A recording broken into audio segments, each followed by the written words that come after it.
Sweet మెమోరీస్‌ని share చేసుకుంటూ వచ్చేసిన Lavanya Tripathi. Jubilee hills guest హౌస్‌లో నిహారిక కొణిదెల తన కాబోయే వారితో ఉన్న కొన్ని స్వీట్ మెమోరీస్‌ని షేర్ చేసుకుంటూ వచ్చేసిన Lavanya Tripathi. Finally mega family ఇంట పెళ్లి పీటలెక్కబోతున్న నిహారిక కొణిదెల విజువల్స్ అందరినీ ఎంతగానో ఆకర్షిస్తున్నాయి. ఇక బంజారా హిల్స్, జూబ్లీ హిల్స్ అంటేనే తెలిసిందే పెద్దింటి అమ్మాయిలు అడ్డా అని. ఇక మెగా ఇంట జూబ్లీ హిల్స్‌లో ఉన్న తనకంటూ ఒక పెద్ద గెస్ట్ హౌస్‌లో నిహారిక కొణిదెల పెళ్లి వేడుక ఎంతో ఘనంగా ప్రారంభిస్తూ వచ్చేశారు.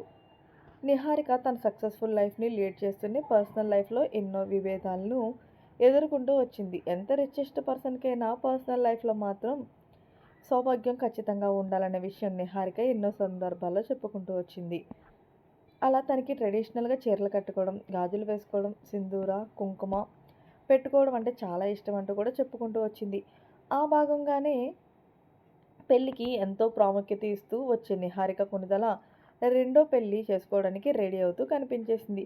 ఇక తను చేసుకోబోతున్న వ్యక్తి ఒక డాక్టర్ కావడం విశేషం. ఇక అపోలో చైర్మన్ గారి మనవరాలు ఉపాసన కొణిదెలకు సంబంధించిన దగ్గర బంధువు కావడం మరింత విశేషకరం.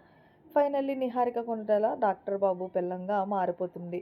ఇక జూబ్లీ హిల్స్‌లోనే తన గెస్ట్ హౌస్‌లో ఎంతో ఘనంగా వివాహం జరుపుకోవడంతో పాటు మెగా ఇంట జరుపుకుంటున్న షూటింగ్ షెడ్యూల్స్ అన్నిటినీ పక్కన పెట్టగా నాగబాబు గారు సైతం పవన్ విషయంలో కాస్తంత ఎమోషనల్ ఫీల్ అవుతూ వచ్చేశారు. అయితే ఇప్పుడు మెగా ఇంట అన్ని సక్సెస్ రేటింగ్ విపరీతంగా దూసుకుంటున్నాయనే చెప్పుకోవచ్చు. Recently Charan super duper hit movie కావడం, మెగా ఇంట మనవళ్ళు పుట్టడం, ఇప్పుడు నిహారిక కొండలో ఒక ఇంటి అమ్మాయి కావడం, ఇలా ప్రస్తుతం పండుగలు జరుపుకుంటూ ఎంతో ఆనందంగా కనిపిస్తున్నారు. లావణ్య త్రిపాఠి సైతం నిహారిక విషయంలో చాలా క్లోజ్‌గా కాస్తంత ఎమోషనల్‌గా ఫీల్ అవుతూ కొన్ని ఫొటోస్‌ని షేర్ చేసుకున్నారు. వాటికి సంబంధించిన కొన్ని క్లిప్స్‌ని మన వీడియోలో చూసేయండి. Thanks for watching. Bye. Have a nice day.